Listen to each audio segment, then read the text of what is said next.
এই ভিডিওর মাধ্যমে আমরা শিখতে পারবো কীভাবে একটি টিকটক অ্যাকাউন্ট খুলতে হয়। এর জন্য আমরা প্রথমে প্লে স্টোরে যাব, তারপর সার্চ বারে ক্লিক করে উপরের দিকে আমরা সার্চ বারে লিখবো টিকটক। তারপর আমি সার্চ বারে লিখলাম টিকটক, তারপর দেখলাম আমার যেহেতু ডাউনলোড করেছে তাই আমি ওপেন করব, আর আপনাদের ইনস্টল করে ওপেন করবেন। তারপর আপনাদের যে প্রোফাইল আইকন সেটা আমরা ক্লিক করব। এখানে লেখা হচ্ছে লগ ইন, আমরা লগ ইনে ক্লিক করার পরে আপনাদের মোবাইলের যে সব অ্যাকাউন্ট আছে সেগুলো শো করবে, আপনারা অ্যাড অ্যাকাউন্টে ক্লিক করবেন। আমি আপনাদের বলবো পার্সোনালি যে আপনারা ইউজ ফোন অথবা ইমেল বা ইউজার নেম এটা দিয়ে ক্লিক করুন, তাহলে আপনাদের প্রোফাইলটা একটু প্রফেশনাল ভাইব আসবে। আপনি যে যে দেশ থেকে টিকটক আইডি খুলবেন সেখানে আপনাদের কান্ট্রি সিলেক্ট করে তারপর নাম্বার দেবেন। নাম্বার দেওয়ার পর আপনাদের ফোনে একটি কল আসবে এবং কলের মাধ্যমে আপনাদের নাম্বারটি জানিয়ে দেবে। যেমন আমার ফোনে কল আসছে, এখন আমি কোডটি উঠিয়ে নেব।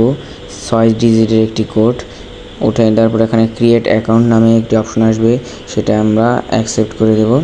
এখানে একটি গুরুত্বপূর্ণ বিষয় হচ্ছে ডেট অফ বার্থ। এখানে যদি আপনাদের 18 বছর নিচে ডেট দেন তাহলে টিকটক কোম্পানি থেকে আপনাদের বিভিন্ন ধরনের অপশন অফ করে দেবে।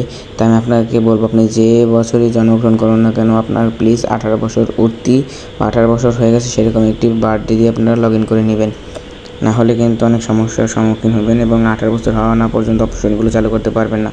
এক্ষেত্রে আপনাদের একটি স্ট্রং পাসওয়ার্ড দিতে হবে, এখানে আপনার পছন্দের মতো একটি নিকনেম দিয়ে দেবেন। যেমন আমার নাম বর্ষণ, আমি এখানে আমার নামটি দিয়ে কন্টিনিউতে চাপ দিলাম।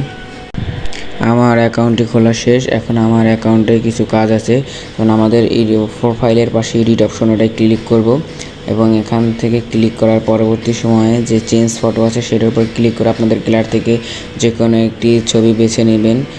ছবিটা একটু অফিসিয়াল বা আকর্ষণীয় করার চেষ্টা করুন, যেমন আমি এই ছবিটা দিচ্ছি, আপনারা এরকম একটি ছবি দেওয়ার চেষ্টা করবেন।